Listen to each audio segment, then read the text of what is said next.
fire. Phenomenal radiance in the central core. From that, I watched this brilliant light piercing out. And I thought, even the stars in the universe, even the constellations must find their energy source from this focal point. What is that light?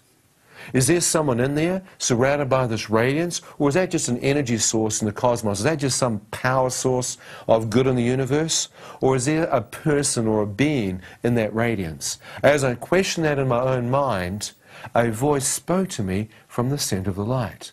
The voice said, "Ian, do you wish to return?" As I heard this man's voice, I instantly recognized it be the same one that spoke to me on the side of the road where I nearly closed my eyes and died. The same voice that asked me to beg for my life, the same voice that spoke to me in the ambulance, asked me if I'd forgive these men. As I heard his voice, I thought, he knows my name, there is someone, but return where? Where am I?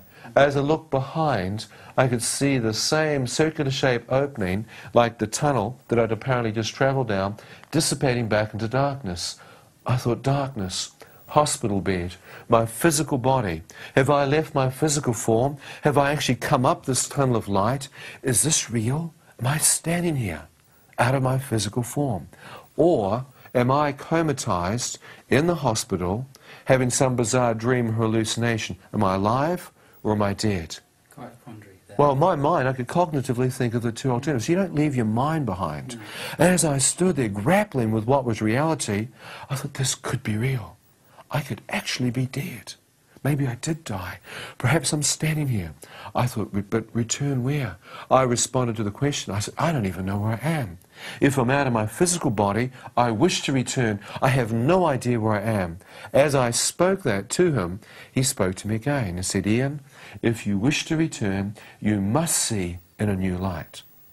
I thought, if I want to go back, I must see in a new light. What does that mean? Light. See the light. Look at this light. Am I seeing the light? It must be. Look at this. It's some phenomenal radiance.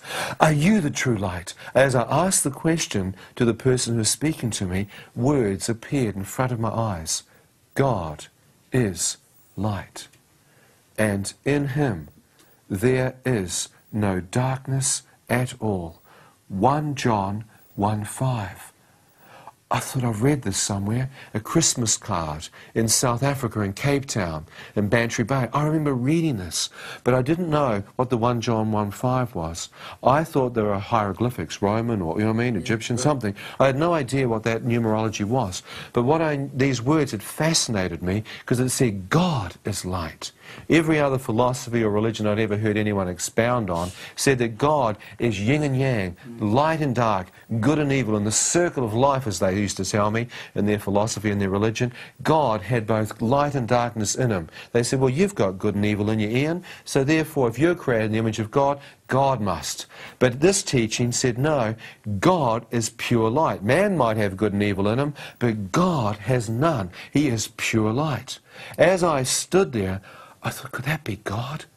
And in him there's no darkness at all. I've just come from darkness. Whoever this person is, whoever this being is, there is no darkness, no shadow, nothing but light. Could that be God? As I'm standing there, I'm thinking, well, it could be. Look at the intensity and power that's surrounding him. Look at the phenomenal light. And whoever he is, he knows my name. And he knows what I'm thinking. Before I even speak, he knows my inner thought. I thought only God could do that. I thought if that is God and God is light, then his light and presence must be able to search my inner man. His spirit must be able to see everything that I've done wrong in my life. You know, you can put a masquerade or a mask up before people, you know what I mean? Right. You can fool people. But here, I knew that all the masquerades and masks in my life were gone. I was undone. That light was penetrating and searching the depth of me. I thought, they've made a mistake here. I shouldn't be here. I'm not a good man. I should crawl back under some rock or go back into the darkness where I belong. I don't want God to see my life transparent before him. Have you ever been ashamed of stuff? I mean, I've done some stuff. I thought, nah. All of us have. I've done that stuff, man. I knew myself. I began to pull back. As I began to pull back towards the darkness of the tunnel, I watched a wave of radiance come off him and move towards me. I expected it to touch me and literally catapult me back into the pit. But as this wave of light emanated forth off him, it moved through me. And all I got was love. I thought, you can't love me, I've cursed you. More love came. This time it got stronger. I said, why are you loving me, God? Don't you know what I've done? More love. I said, I've slept around, taken heaps of drugs, more of his love.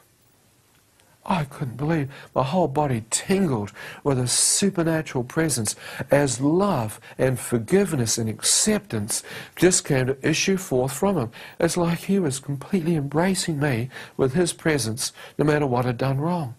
I couldn't understand it, eh? I felt myself beginning to weep. As I began to weep, the love got stronger. I could feel this liquid love moving through me and filling me up on the inside. I felt the entire part of my being being filled with light, but more tears kept coming. I just couldn't understand that God could accept me as I was. As it continued to come, I looked out to see I was now surrounded, encased in radiance. My entire person was full of light, and I was totally at peace. As I stood there, I watched the waves of light ebb and then cease, and I thought, I wonder if I could possibly step through the light that surrounds God. I thought, I'm so close. I wonder if he'd let me in. I stood there and said, God, could I come in? I want to ask you the meaning and truth to life. He said nothing, so I thought if he can love and accept me as I am, surely he won't mind. So I stepped towards the radiance. As I did, I found myself disappear into this light. It was so dense, it was like a cloud. As I moved into it, I was now where inside the light were like shimmering veils of fluorescence. It was almost like small stars caught inside this cloud, giving off facets of radiance, sparkling, shimmering, like the facets of almost a cut diamond, how it gives off light. But it wasn't physical in the sense that it wasn't stones or diamonds. It was actually light breaking forth in this cloud. As I moved through veils of this light, an amazing healing presence was coming forth off the light. It was like a healing property was touching my broken heart. You know what I mean? I could feel my heart of hearts being healed. I mean, I'd look for love and sex and stuff, but this was pure. I mean, this wasn't some degenerate, sicko stuff. This was pure. And it was just touching. It's the depths of me, man. I knew what sex and that stuff was, but this was pure love, no strings attached. As I continued to move through, I thought, is there any way that God would let me see him? Because all I'm seeing is this light. Could I see God? Will I just see this radiance? As I moved in, it suddenly began to part. As the light began to open up, I became aware that standing in the center, I began to make out a man's bare feet.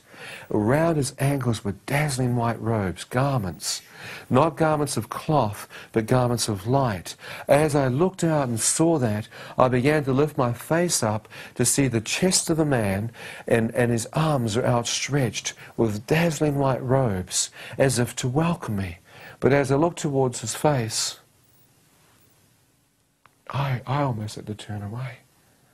Because as I saw the light and radiance coming off his face, I turned because it was so pure. And it was 7